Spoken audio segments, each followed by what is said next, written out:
جب کبھی ایسا موقع پیش آ جائے، ایک تو صرف ایک کہ جسمانی حفاظت آپ نے سنی،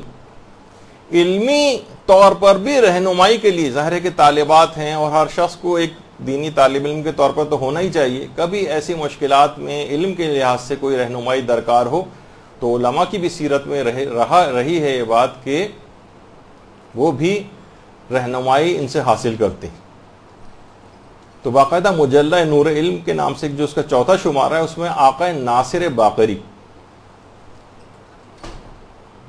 یہ بھی ایک اسکالر ہیں، انہوں نے حوزہ علمیہ کے استاد ایک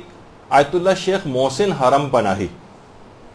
ان کے متعلق یہ بات لکھی ہے کہ ابتدا ہی سے علم دین کا بہت شوق تھا، جب عالم دین نہیں ہوئے تھے اور ابھی تعلیم حاصل کرنے جانا چاہتے تھے، اتنا شوق تھا اپنے والد سے بار بار کہتے تھے کہ بابا جان مجھے علم دین حاصل کرنے کے لیے مدرسے جانے کی اجازت دے دیں۔ والد ان کے بہت مخالف تھے، کہتے تھے دیکھو اگر ایسا تم کرو گے دینی طالب علموں کا کوئی پرسان حال نہیں ہوتا ہے، کوئی ان کے اخراجات نہیں اٹھاتا ہے، قسمہ پرسی کی زندگی ساری زندگی گزارنی پڑے گی، اتنا بے حال رہنا پڑے گا، کوئی تمہاری مدد کو نہیں آئے گا، اور مجھ سے بھی تم ایک پیسے کی توقع نہ رکھنا، اگر تم اس طور پر میری نافرمانی کرتے ہوئے اگر جاؤ گے تو میری طرف سے ایک پیسہ نہیں ملے گا۔ کہا کہ بابا مجھے منظور ہے آپ مجھے ایک پیسہ نہ دیں لیکن مجھے جانے کی اجازت دے دیں۔ بالآخر ان کے والد نے اجازت دے دی، یہ اصفہان آئے آیت اللہ شیخ محسن حرم پناہی، اور مدرسے میں اس زمانے میں داخلہ لے لیا۔ اتنی سردی ہوتی تھی، نہ کمرے میں کوئی ہیٹر تھا، حتیٰ کہ کوئی بستر اور وہ تک نہیں تھا کہ کوئی چادر سی زمین کے اوپر بچھائی جا سکے، اسی ٹھنڈے فرش کے اوپر لیٹ کر ہی اپنی راتیں بسر کرتے تھے اور تعلیم دین حاصل کرتے تھے۔ انتہائی سختی میں اس زمانے میں گزارا کیا جاتا تھا مدارس کے اندر، اور آج تو ہم 10 اے سی بھی لگے ہوتے ہیں اور اس کے بعد بھی کوئی پڑھنے کو تیار نہیں ہوتا ہے۔ تو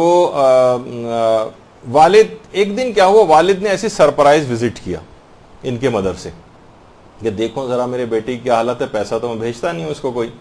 کیسے گزارا کر رہا ہے۔ تو دیکھا کہ واقعتاً زمین کے اوپر بیٹھے ہوئے ہیں، نہ کوئی چادر ہے نہ کچھ ہے، اسی کے اوپر ٹھنڈی زمین کے اوپر بیٹھ کے پڑھتے ہیں۔ کہا بیٹا میں کہتا نہیں تھا تم کو کہ دیکھو علم دین حاصل کرنا، دینی طالب علم نہ بننا کبھی بھی، ورنہ یہ بھوک افلاس اور محرومیت کی تمہارے دامن گیر رہے گی اور کوئی پرسان حال نہیں ہوگا، کوئی تمہاری مدد نہ کرے گا۔ والد ڈانٹ ڈپٹ کے چلے گئے، یہ سخت متاثر ہوئے اور بے ساختہ رو کر اپنے زمانے کے امام کو پکارا، کہا کہ مولا امام زمانہ علیہ السلام میری مدد فرمائیے تاکہ یہ نہ کہا جا سکے کہ تمہارا کوئی مولا نہیں، ان دینی طالب علموں کا کوئی مولا نہیں۔ کہہ رہے ہیں ابھی خود آیت اللہ شیخ محسن حرم پناہی کہتے ہیں چند منٹ نہیں گزرے تھے کہ دروازے کے اوپر دستک ہوئی، یہ دروازے پر گئے تو دیکھا کہ نورانی شخصیت دروازے پر کھڑی ہوئی ہے،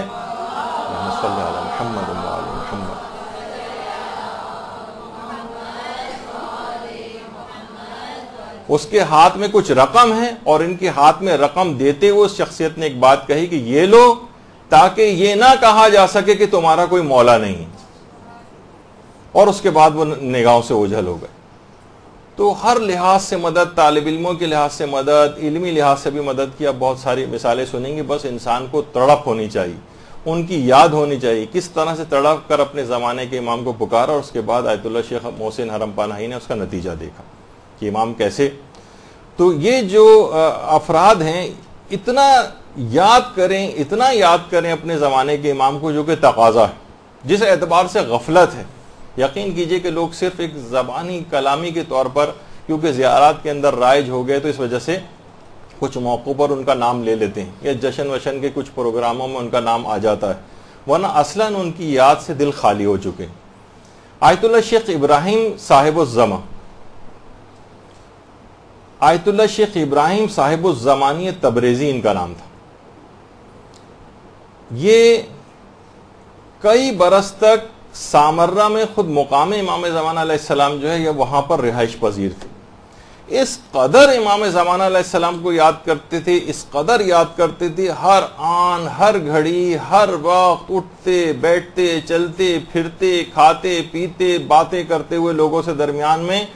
کہ ان کا نام ہی پڑ گیا تھا صاحب الزمانی،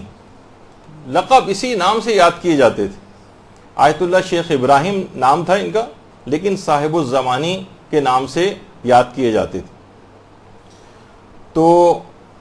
اس طرح سے ایک یاد امام زمانہ علیہ السلام کی دیوانہ وار لوگوں کے اندر ہو تاکہ دیگر لوگ بھی متوجہ ہوں. جتنا امام کا نام لیا جائے گا اتنا غافل افراد ان کی طرف متوجہ ہوں گے.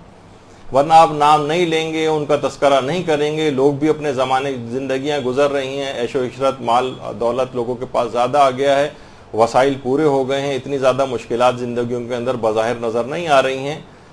تو امام زمانہ کی ایک لحاظ سے لگتا ایسا ہے کہ ضرورت نہیں ہے کوئی, ان کے بغیر بھی گزارا ہو رہا ہے معاذ اللہ. برحمتك يا أرحم الراحمين وصلى الله على محمد